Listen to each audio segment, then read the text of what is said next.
So, our next product is called Livestrong Diabetes. So, these are one of our disease specific formulas.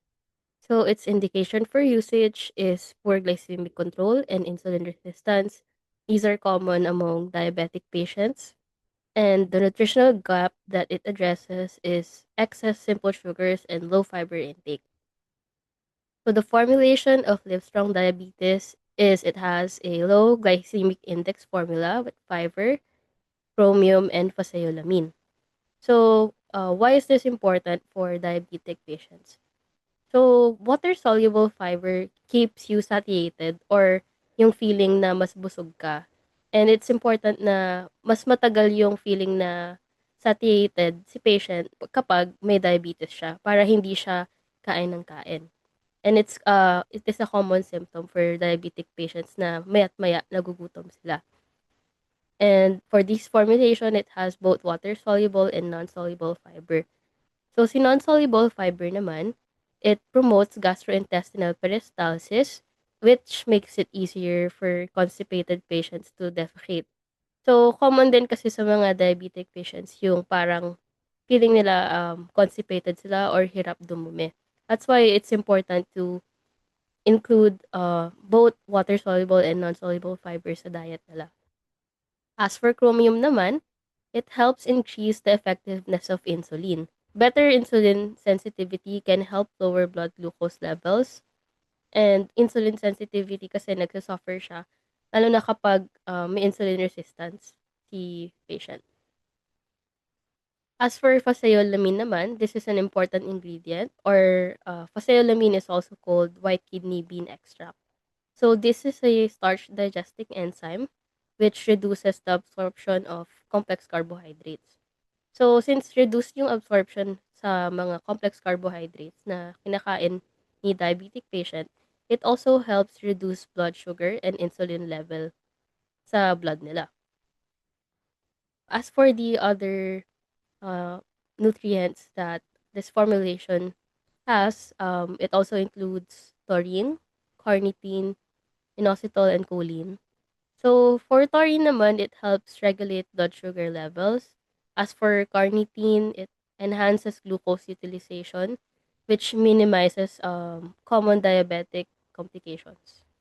As for inositol, it improves insulin sensitivity and assists in glucose metabolism. So, si choline naman, it contributes to diabetes management by supporting liver function, which helps in lipid metabolism, and it also reduces insulin resistance. The good thing about this product is since it's for a diabetic formula, no added sugars siya, and mababa yung glycemic index niya, which is 43. So, we can only consider a carbohydrate a low glycemic index kapag less than 55 yung impact niya or yung spike niya sa blood sugar. So, a glycemic index is the measure of how quickly a food can make your blood sugar rise. So, only food that contains carbohydrate have a GI. In this case, kapag diabetic si patient, eating low GI foods can help them gain better control sa blood sugar nila. That's why it's important for nutritional formulas to have a low GI, lalo na kapag diabetic formula siya.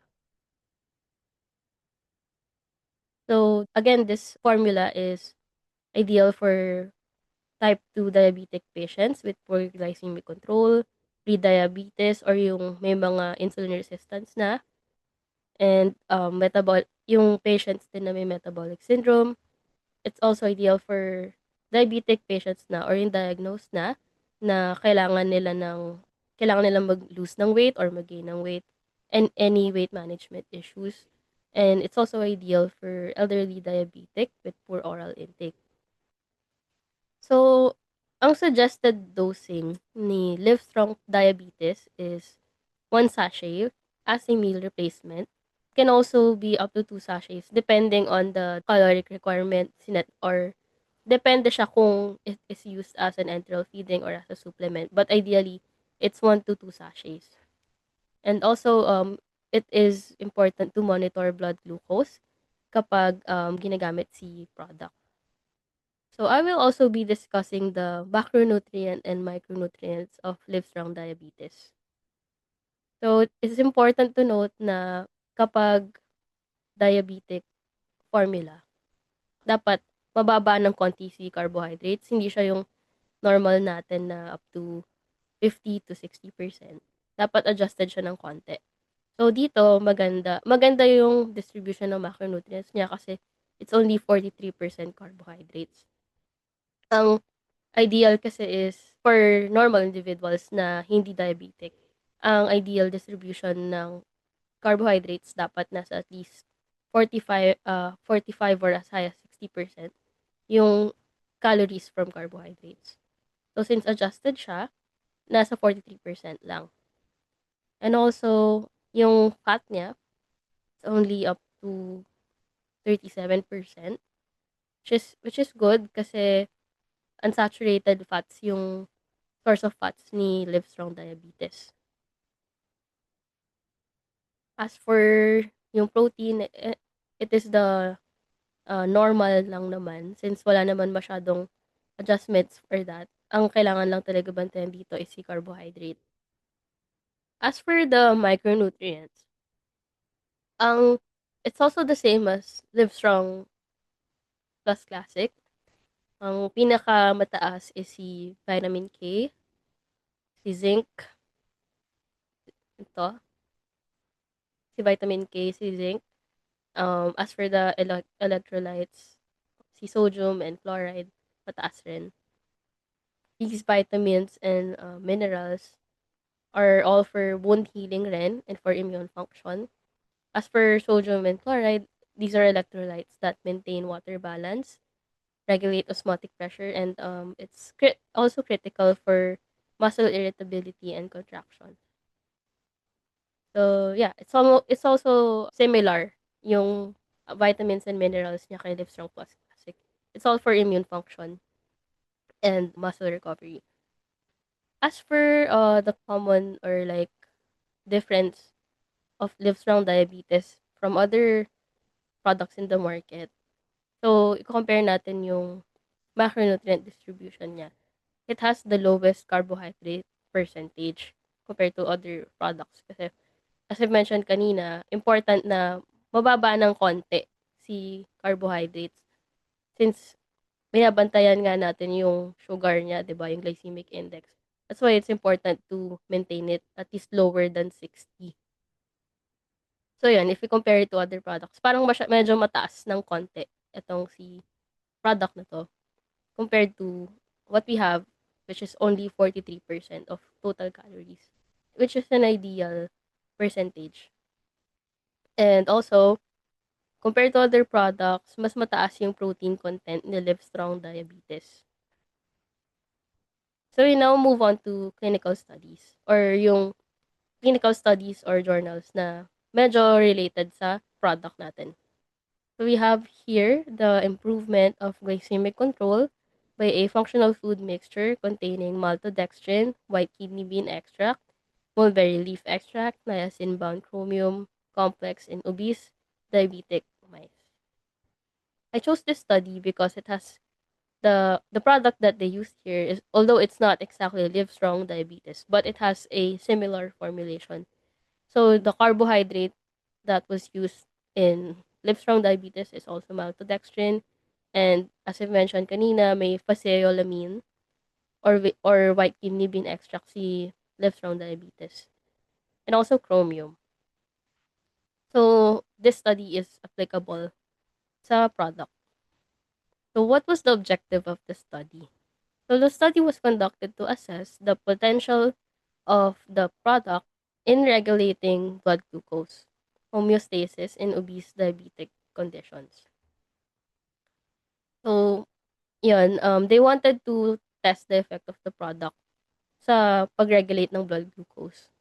And ang ginamit nilang participants sa study are mice and also mice na may mutant condition which is male leptin receptor mutant mice which is a rodent model of obese diabetes, which mimics the condition of type 2 diabetes mellitus for humans.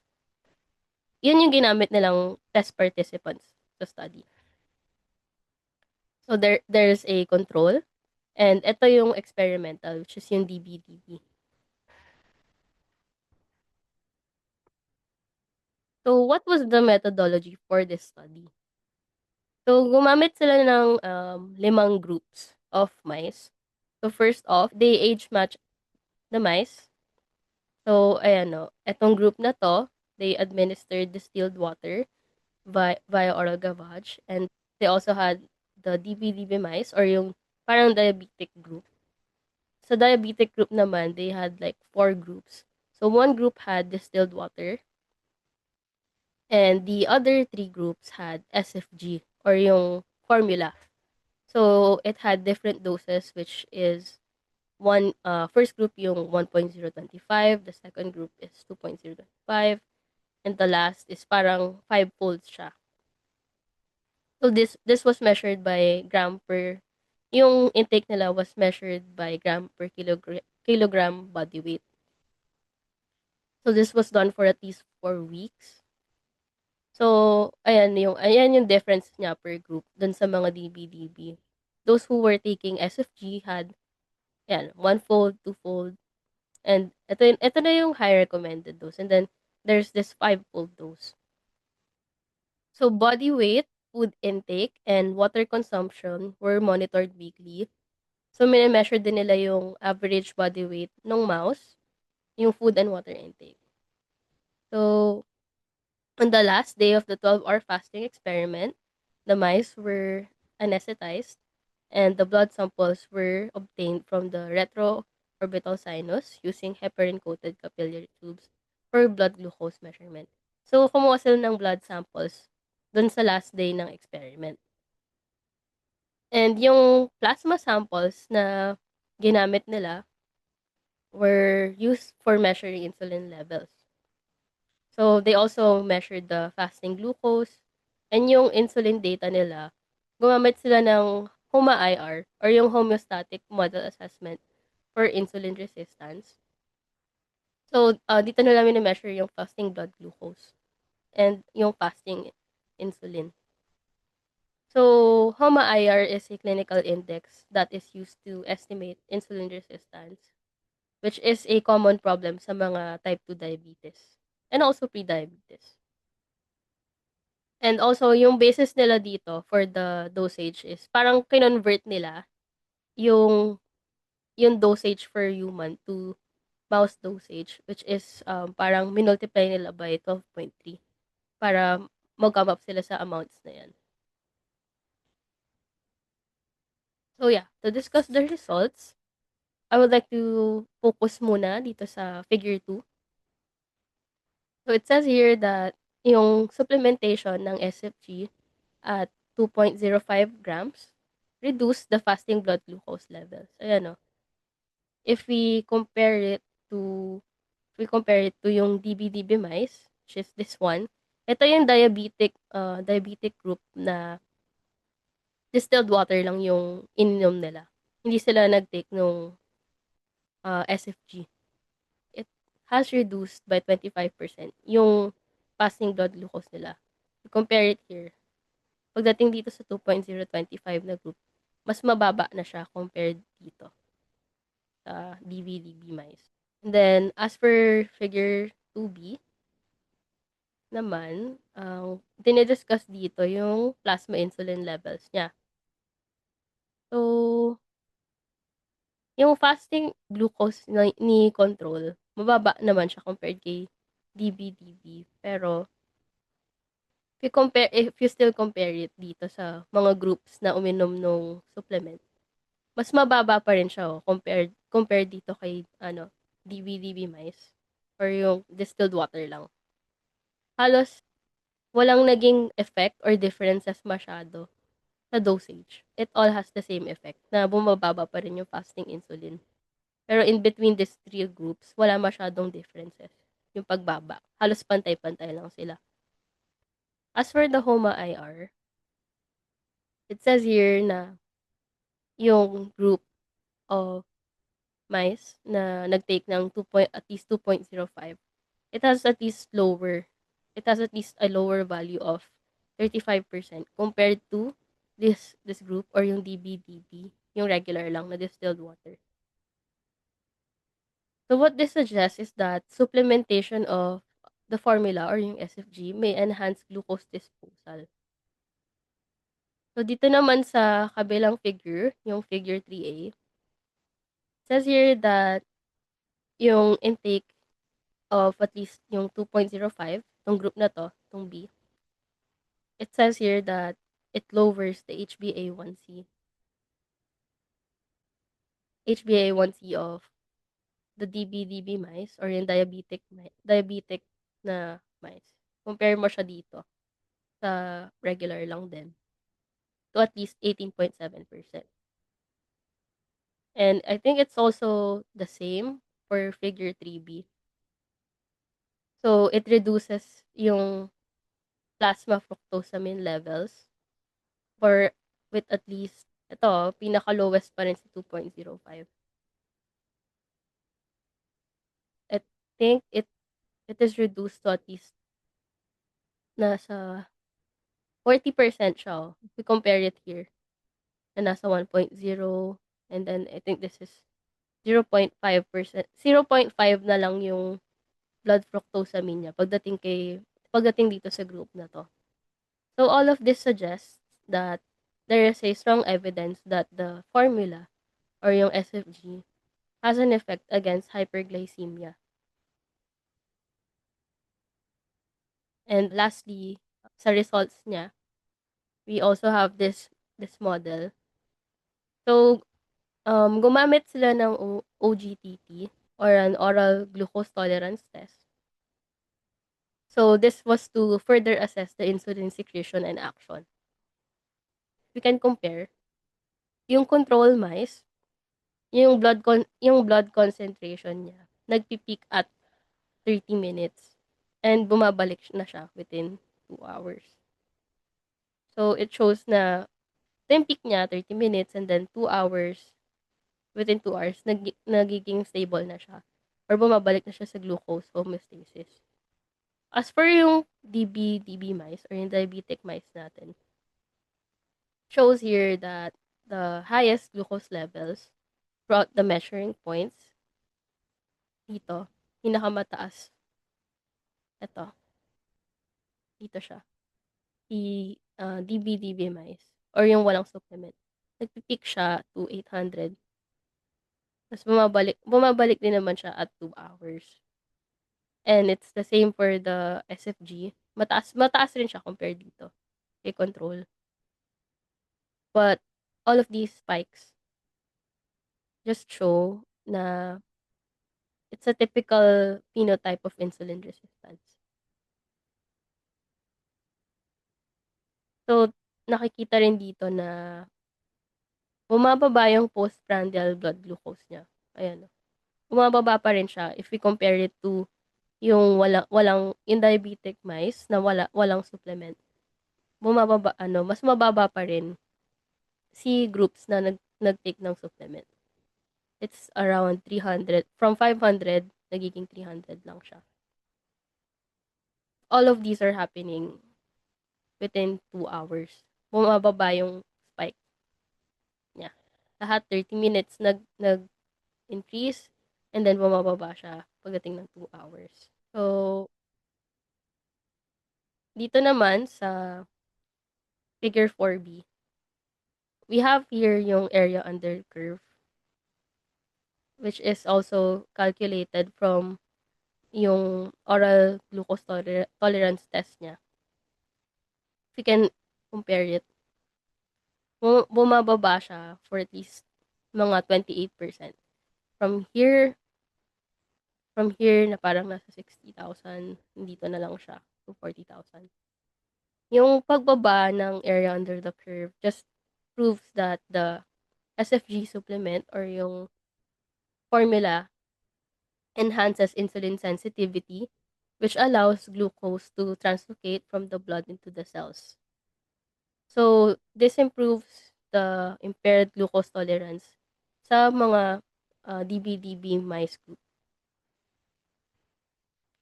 So, what does this imply sa study? It just shows that the treatment of the formula at 2.05 grams per kilograms body weight for 4 weeks significantly decreases the fasting and post-load blood glucose and HbA1c levels in the DB-DB mice. So the formula also sustained a anti-hyperglycemic effect as evidenced by the improved responsiveness to insulin. And it also had enhanced glucose disposal in the group with higher consumption of the formula.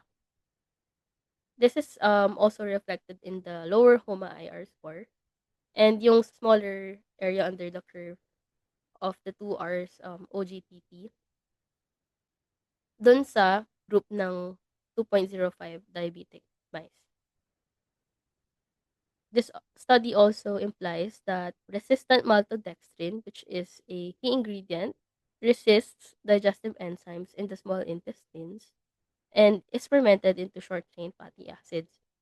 So, yung short-chain fatty acids na to, these fatty acids produce the effect of satiety or parang ginagaya niya yung hormone ng satiety. So, it acts like glucagon-like peptide 1 or GLP-1 and peptide YY.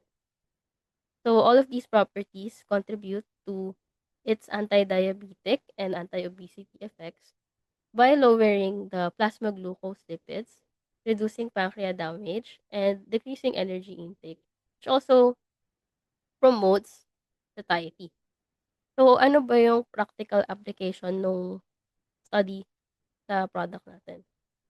So, it just proves that the combination of white kidney beans and maltodextrin is a viable approach to aid in regulating glucose homeostasis and manage insulin resistance sa mga type 2 diabetes mellitus patients. So, including the white kidney bean extract, which contains amylase, effectively reduces the postprandial spike in blood glucose, which slows down carbohydrate absorption. So, the use of Livestrong Diabetes, which has a similar formulation dun sa formulation na ginamit nila dun sa study, can be a simple yet effective first-line strategy for managing type 2 diabetes mellitus. This also should include healthy dietary interventions, regular physical activity, and weight loss.